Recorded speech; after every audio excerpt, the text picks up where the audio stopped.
tous, je vous propose donc de nous retrouver actuellement pour un café littéraire en compagnie d'Elsa Rock et de Claire Barry. Nous allons évoquer donc leurs deux romans. L'un concerne une rencontre avec un homme d'un ancien temps, avec le chamanisme également. Et l'autre, pour Elsa Rock, c'est un roman noir, mais qui emmène également vers la lumière. Bonjour à toutes les deux et merci d'être avec nous pour ce week-end. Bonjour. Bonjour. Merci à vous pour l'invitation. Ma première question va être sur vos parcours professionnels. Quels étaient-ils avant de rentrer en écriture? Alors moi, en fait, j'ai commencé par faire du théâtre, mais parce que je voulais écrire et que, en tout cas à l'époque, il n'y avait pas vraiment d'école pour apprendre à écrire, donc j'ai voulu faire une formation professionnelle mais artistique. Et le théâtre m'a beaucoup aidé à écrire au final, puisque moi j'étais beaucoup dans la poésie, dans des choses assez désincarnées peut-être. Et le théâtre, on repasse par son corps, donc on écrit de manière un peu différente. Après, moi je suis devenue scénariste. Et au bout d'un moment, un peu lassée peut-être par l'expression un peu lissée, un peu sclérosée qu'il pouvait y avoir de temps en temps à la télévision, je suis revenue à mes premières amours qui étaient la littérature et j'ai commencé à écrire des romans à ce moment-là. Alors moi, je suis... Est-ce que... Attention, il marche. Ah oui, voilà. Est-ce que là, c'est... Non, il ne marche pas. On va voir. Oui, c'est bon, ça fonctionne. Moi, je suis psychologue clinicienne de formation. J'ai décidé ça assez tôt dans ma vie, vers 13 ans. En fait, tout s'est déclenché en même temps. À 13 ans, ma maman était puéricultrice dans une crèche, halte garderie, centre-ville de Grenoble. Et lorsque je sortais du collège, j'allais la voir parce que j'adorais, je suis fille unique, donc j'adorais aller voir les petits. Et là, j'ai fait la connaissance d'une petite fille autiste qui s'appelle Elsa, pour répondre à ta question tout à l'heure, s'il y a une Elsa dans mon roman. Mais j'avais juré que si j'étais publiée un jour, l'héroïne s'appellerait Elsa. Le hasard fait que je m'appelle aussi Elsa, mais c'est vraiment par rapport à cette petite fille dont je me suis occupée après pendant des années, vraiment très régulièrement, et qui a décidé un petit peu ma double vocation psy. Parce qu'à l'époque, à 13 ans, voilà, j'ai vu son étude, petite fille autiste, tous les petits garçons autistes, et auteur, parce que d'emblée j'ai commencé à écrire et ça a été de la poésie. Merci. Claire, comment l'idée vous est venue de raconter votre expérience? Parce que c'est une expérience que l'on ne voit pas tous les jours, difficile d'accès aussi. Difficile à assumer, difficile. Oui, difficile à assumer aussi sûrement. Comment vous avez eu l'idée d'en parler? Alors, moi je pense que plus que l'idée d'en parler, c'est-à-dire que ce qui m'est arrivé, qui est quand même assez étrange, c'était donc il y a 4 ans, où j'avais déjà publié, enfin mon premier roman allait être publié. Donc il y en avait déjà un deuxième qui était en écriture. Et un jour, un samedi midi, alors que j'étais à table en famille avec mon mari et mes enfants, j'ai eu cette espèce de vision, c'est-à-dire la vision d'un chef indien. Je ne savais pas qui c'était sur le moment. Et en vérifiant sur internet et en regardant les deux images, vu que l'image était suffisamment présente pour que je puisse la comparer, j'ai vu que c'était Sitting Bull. Et cette apparition qui a duré pendant 4 jours, donc c'est très long, 4 jours, puisqu'il me suivait partout où que j'aille, dans le métro, à la fac, m'a mené d'une part à rencontrer une chamane russe qui vivait à Paris à l'époque et qui m'a en quelque sorte diagnostiqué chamane, ce qui était quand même complètement surréaliste, et si on m'avait dit ça une semaine avant, je pense que j'aurais éclaté de rire. Et d'autre part, à me faire rencontrer l'arrière-petit-fils de Sitting Bull, Ernie Lapointe, qui habite dans le Dakota du Sud, et que je suis partie voir toute seule pour essayer de comprendre d'une part pourquoi cet homme m'était apparu et qu'est-ce que je pouvais faire pour lui. Voilà, moi j'avais l'impression qu'en fait il était venu me voir pour une raison, c'est que quelque part je savais écrire, et donc je voulais, étant scénariste, écrire un film sur lui, d'où le titre un peu bizarre de mon livre. Et voilà, pour 1001 raisons, j'ai décidé d'écrire ce livre. Et pourquoi est-ce que je l'ai écrit? J'ai eu j'ai eu peur de l'écrire, bien sûr, parce que moi j'étais romancière, j'écrivais de la fiction. Et là, tout d'un coup, ce livre-là n'était plus dans la fiction. Et donc, on est forcément beaucoup plus amis.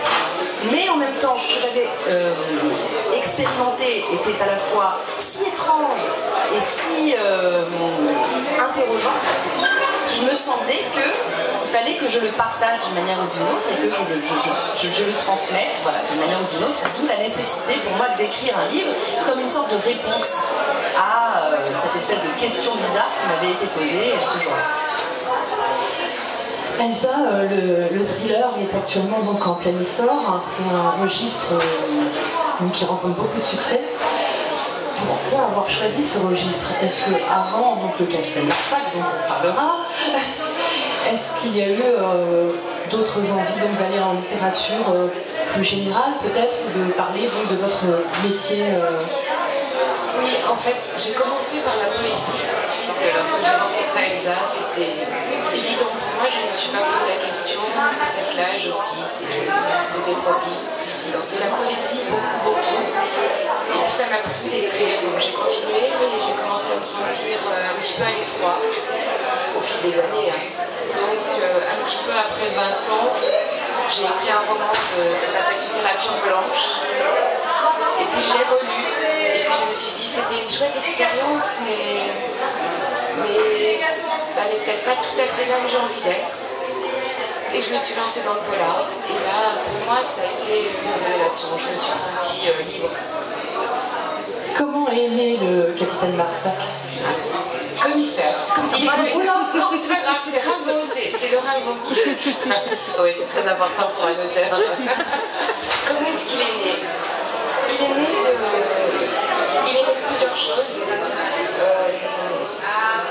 Je voulais qu'il fasse partie d'une brigade, déjà. J'avais envie d'observer un petit peu le monde à travers une brigade hétéroclite, donc ils sont 7 à la crime. Et à travers leurs yeux à tous, j'avais envie d'observer un petit peu toutes les failles du monde et de l'être humain. Ça, c'est mon côté psy qui ressort. Ça, c'est Marsac en groupe. Ensuite, Marsac en lui-même, où est-ce qu'il est né?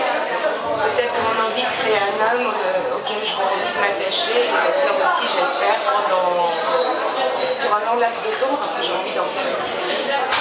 Celui-ci est le deuxième, le troisième est en cours, et le quatrième aussi. J'ai créé un personnage que j'aurais envie d'aimer sur le long terme. Voilà. Quelqu'un que vous allez accompagner pendant longtemps. J'espère. Je rappelle donc que l'Oublier nos promesses est sélectionné dans le cadre du prix Infiniment Quiberon. Concernant l'écriture en elle-même, est-ce que vous avez pour chacune des habitudes, c'est-à-dire un endroit, vous accompagné par de la musique, des crayons fétiches ou un ordinateur fétiche? Alors moi j'écris, comme je suis scénariste aussi, moi j'écris tous les jours de toute façon, et soit avec des co-auteurs, j'écris avec des réalisateurs et des réalisatrices, j'ai coécrit des films. Et après, l'écriture des romans ou des livres, c'est un moment un peu privilégié que j'ai toujours l'impression de voler. C'est du temps que je vole dans l'emploi du temps, en me disant ces moments-là, je les garde pour l'écriture de choses qui me tiennent à cœur. Après, j'ai pas vraiment de rituel, c'est-à-dire que j'ai l'impression qu'une fois que la graine est semée, qu'un nouveau livre est en train de naître, où qu'on soit, il y a tout d'un coup des mots qui vont arriver, des choses, on peut marcher dans la rue, s'arrêter, noter des phrases, et puis après revenir dessus. Et c'est comme une espèce de refrain qui nous accompagne. On voit des images, on voit des scènes, on est accompagné par les personnages, en tout cas dans la fiction, ça c'est sûr, et où tout d'un coup, voilà, c'est comme un voyage toujours. Et très souvent quand je suis en mouvement d'ailleurs, j'adore écrire dans les hôtels, j'adore écrire en voyage, j'adore écrire, je peux écrire n'importe où. Je peux écrire en marchant dans la rue et écrire quand même, et je peux écrire après, bien entendu, de temps en temps je m'assois devant mon ordinateur et je rédige.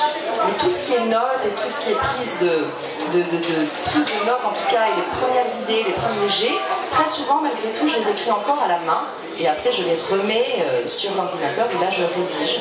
Mais après j'ai pas vraiment de rituel précis, si ce n'est que j'écris tous les jours. Et la musique? Alors moi j'écris dans le silence. Dans le silence, mais par contre ça ne me dérange pas d'être dans un café et d'entendre un bruit comme ça autour. Mais la musique, en fait, j'ai tendance à l'écouter. Et du coup, ça me distrait. Donc non, j'écris plutôt dans le silence.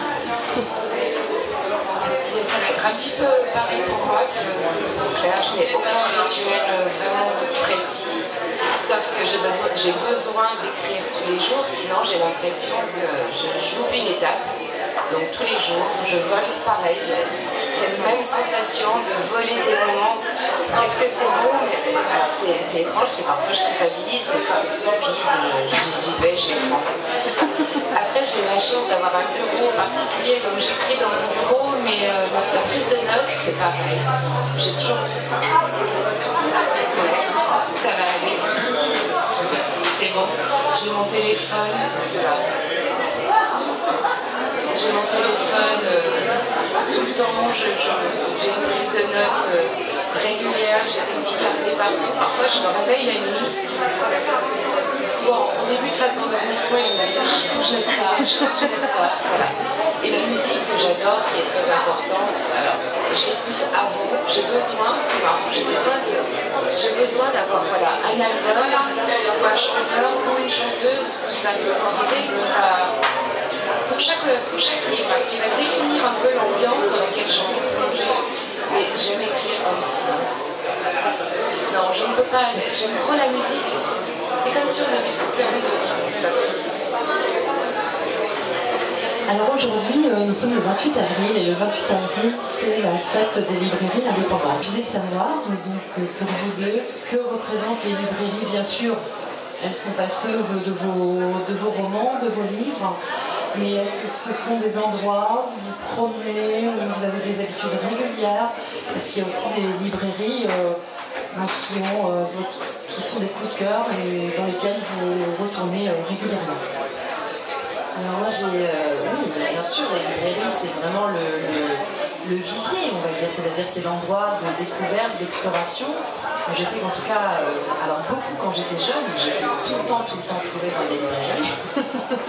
Alors j'étais très amoureuse de certains poètes, voilà, c'est méconnu, donc j'essayais de retrouver leurs traces, donc j'allais parler aux libraires aussi, pour essayer de trouver des livres, trouver des réseaux, des choses comme ça.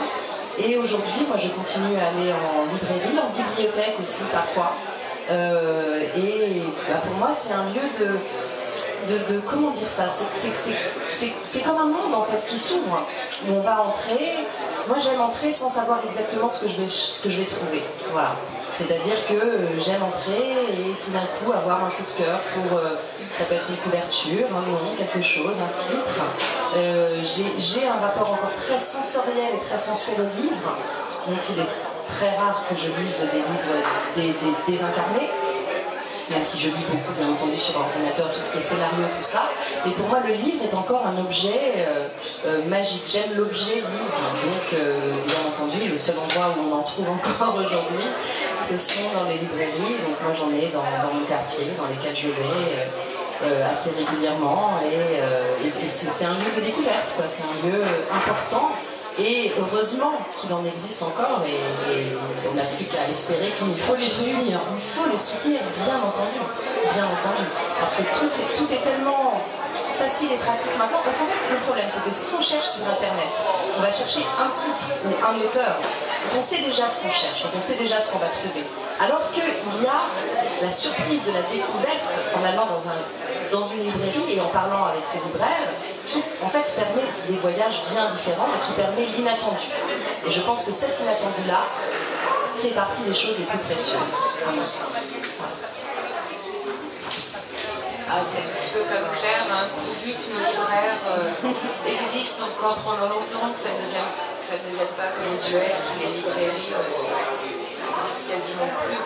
Pour ma part, toujours depuis l'âge de 13 ans, lorsque j'ai rencontré cette petite Elsa, autiste, il y avait à côté une librairie indépendante qui s'appelle La Dérive à Grenoble, qui est un petit peu une institution, un libraire indépendant, hein, spécialisé dans la psycho, et il s'est mis un petit peu au roman noir et à l'architecture. Donc j'ai grandi, il me connaît depuis... je fais des infidélités, bien sûr, mais c'est ma librairie de référence, c'est rattaché à tellement de choses. Parfois je dis, mais Yves, qu'est-ce que je peux dire? Qu'est-ce qui est bien ce que tu as lu? Je vais encore commander des livres, je lis des livres qui me servent de recherche. Et puis on a ce contact, et puis on a cet amour soit d'un auteur, soit d'un univers, soit d'un monde. Il vous connaît, c'est ça. Un libraire vous connaît. Il connaît vos goûts et il sait voilà, vous conseiller et peut-être aller aussi vers d'autres registres dans lesquels on n'est pas forcément. Enfin, un lien à préserver. Alors avant de vous laisser regagner vos stands, écoutez, un petit coup de cœur littéraire, nous conseiller pour chacune de vous dans vos lectures récentes ou même anciennes, pourquoi pas.